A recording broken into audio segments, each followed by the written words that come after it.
만약에 뺏기더라도 서령호가 커버해줄 수 있는 환경이니까 좀 더 무리를 해서라도 과감한 게임 플레이를 시도할 수가 있게 되거든요. 전술상으로 황인범이 이강인의 조력자라면 서령호는 안전장치라고 표현할 수가 있겠습니다. 근데 우리나라에 문제가 좀 생겼었죠.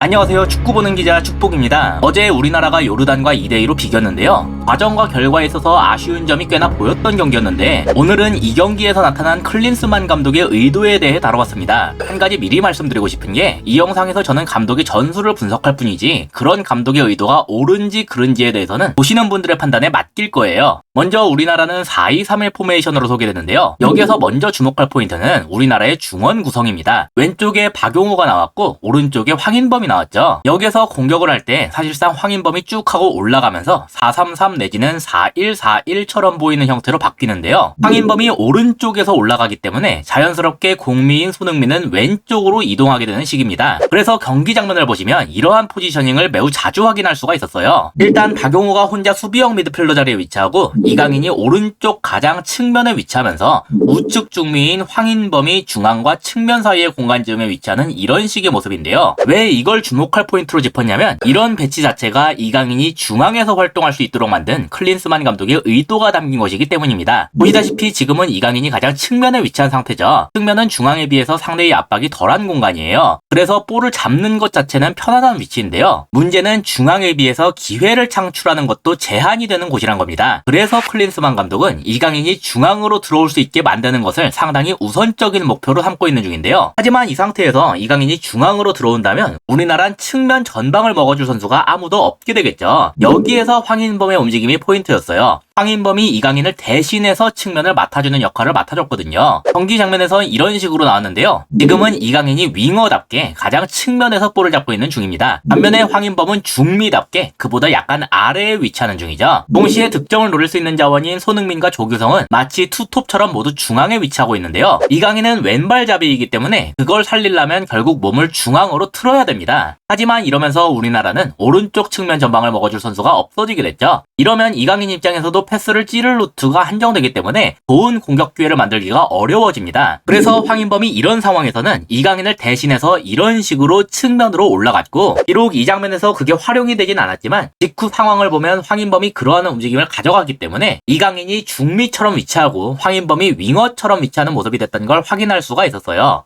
다만 여기에서 이러한 의문이 들 수가 있습니다. 이강인을 대신해서 측면을 먹어줄 선수가 필요하다면 황인범이 아니라 서령호가 올라가면 되는 일이 아닌가 하는 건데요. 물론 이렇게 서령호가 올라가는 모습이 안 나온 건 아니었지만 기본적으로 서령호는 전진을 자제하는 모습을 많이 보였어요. 그리고 저는 이게 철저하게 수비 밸런스를 맞추기 위한 조치라고 생각하는데요. 영상 초반부에 측면은 중앙에 비해서 압박이 덜한 공간이라고 말씀드렸죠. 실제로 그렇긴 하지만 저번 바레인전도 그렇고 상대는 이강인한테 마크맨을 아주 철저하게 붙이고 있는 중입니다. 우리나라가 이강인의 기회 창출 능력에 기대는 부분이 많다는 걸 알고 있기 때문이겠죠. 그럼에도 불구하고 측면인 이상 한 명 정도의 마크가 한계이기 때문에 클린스만 감독은 이러한 1대1 상황 정도면 이강인이 개인 능력으로 뚫어낼 수가 있을 것이다. 그래서 중앙으로 직접 들어오는 것에 성공할 것이다. 그렇게 계산을 하고 있었을 겁니다. 하지만 저번 경기부터 이러한 부분에 대한 상대의 대응은 아주 명확하더군요. 만약에 이강인이 1대1을 이기고 뚫을 것 같으면 조금 거칠게 다뤄서라도 끊어버리란 거예요. 반칙이 되더라도 위험지역이 아니기 때문에 프리킥을 내주더라도 괜찮고 카드도 꺼내지 않는 경우가 많거든요. 소위 말하는 전략적 파울이란 거죠. 근데 그러면 이게 서령호의 전진을 자제한 거랑 무슨 상관이냐? 그 전략적 파울이 파울로 불리지 않을 경우가 있기 때문입니다. 성향이 관대한 심판은 이런 걸 그냥 몸싸움으로 간주하는데 이럴 땐 이강인이라고 해도 볼을 빼앗길 수가 있거든요. 근데 만약에 서령호까지 높은 곳으로 올라간 상황이라면 저 지역에서 이뤄지는 역습을 막을 선수가 없어지겠죠. 하지만 서령호가 전진을 자제하고 뒤에 머무르기 때문에 설령 이강인이 여기에서 볼을 빼앗기게 되더라도 역습 상황에서 최소한의 숫자는 갖출 수가 있게 된다. 다른 관점에서 보면 이건 이강인의 부담감을 덜어주는 조치라고 할 수도 있었어요. 만약에 뺏기더라도 서령호가 커버해줄 수 있는 환경이니까 좀 더 무리를 해서라도 과감한 게임 플레이를 시도할 수가 있게 되거든요. 전술상으로 황인범이 이강인의 조력자라면 서령호는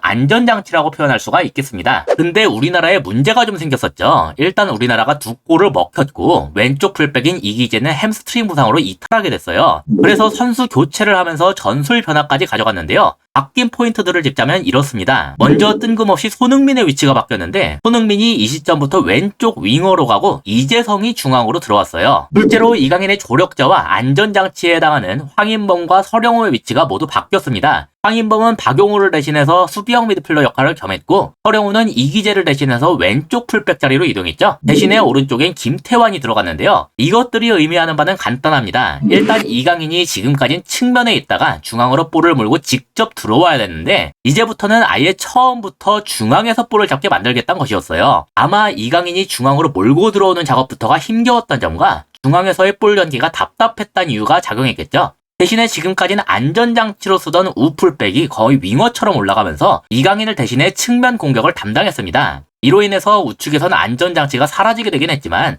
이강인이 볼을 달고서 중앙으로 직접 들어오는 돌파 플레이를 할 필요가 없어졌기 때문에 이 지역에서 볼을 빼앗길 위험도 자체가 전반에 비해 많이 떨어졌기 때문에 괜찮았어요. 한편 왼쪽에서는 지금까지 쭉 중앙으로 쓰던 손흥민이 측면으로 가는 변화가 생겼는데 이건 이기재가 빠지고 서령호가 들어갔기 때문이 크다고 생각합니다. 일단 서령호가 왼쪽으로 들어가면서 이날 상대 선수들 중 가장 위협적인 모습을 보였던 알타마리를 항상적으로 잡을 수가 있게 됐는데 그러기 위해선 아까 오른쪽에서 그랬던 것처럼 서령호의 전진은 자제되어야 했어요. 그렇다면 자연스럽게 그보다 앞에 있는 윙어는 측면의 지원을 받기가 어렵기 때문에 기본적으로 측면에서 개인 능력으로 상대를 돌파하는 능력이나 크로스를 통한 기회 창출을 할 수 있는 선수가 있어야 되겠죠. 그러려면 손흥민이 저 자리에 있는 편이 낫다는 계산이에요. 이재성은 훌륭한 선수이지만 측면 플레이보단 중앙에서의 플레이에 강점이 있고 그런 점에서 이강인과 위치가 수시로 바뀌게 되는 오른쪽으로 가는 편이 더 낫겠다. 이러한 계산도 있겠죠. 그래서 지금 장면에서는 이강인이 최전방 하프 스페이스에 자리를 하고 있지만 다른 장면에선 이재성이 그 자리에 있고 이강인이 더욱 중미다운 위치에 있는 것도 확인할 수가 있습니다.